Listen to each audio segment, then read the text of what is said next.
And what this sends as a message is that no conservative is safe. No conservative student is safe. No conservative speaker is safe. Listen, I flew out of Kansas City this morning. I'm back in LA right now. All those students who invited me are still on campus. All those students who cheered on an assault are still on campus. They faced no punishment whatsoever. And the reason that we are going to press charges, the reason that we are going to encourage a full prosecution here is not because I can't take a punch or I can't take a squirt gun or I can't take a jab. I perfectly am willing to do that.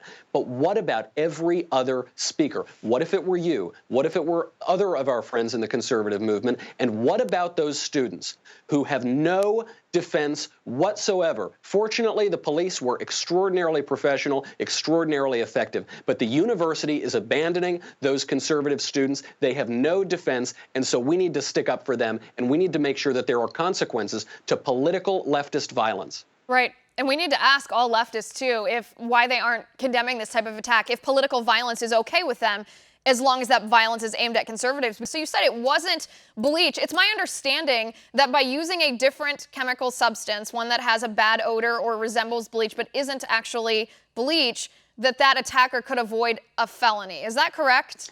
This is the big issue. I mean, this is why this was obviously a warning shot to conservatives. Initially, I thought it was paint. I was then told by people who were closer that it was bleach. Then I was told they didn't know what it is. They still don't know what the substance is, but they have ruled out bleach. And so what it seems is that this thug, this political thug, wanted to send a message of fear and intimidation, and he was willing to take the hit for an assault charge, but he didn't want to rise to the level of multiple felonies, which is what it would have been if this were actually a noxious chemical attack. And it was a little clever, but the message is pretty clear. This time we're going to go easy. What's going to happen next time? Maybe next time it's going to be a little bit more dangerous. Gosh, it's like cowardly squared. I mean, it's cowardly to try to stifle somebody else's speech just because you are threatened by, conservative values, or even if they're offended by what you say, they have a right to be offended, but so cowardly to try to stifle people, and then how cowardly to do this in a hoax way as well, to try to fake part of an attack, to spark the fear and the reaction, but to get off himself easily without charges. Such a coward. Michael, we're out of time. Did you have anything, just to wrap this up, did you have anything you wanted to say directly to the attacker or to the group that was defending him?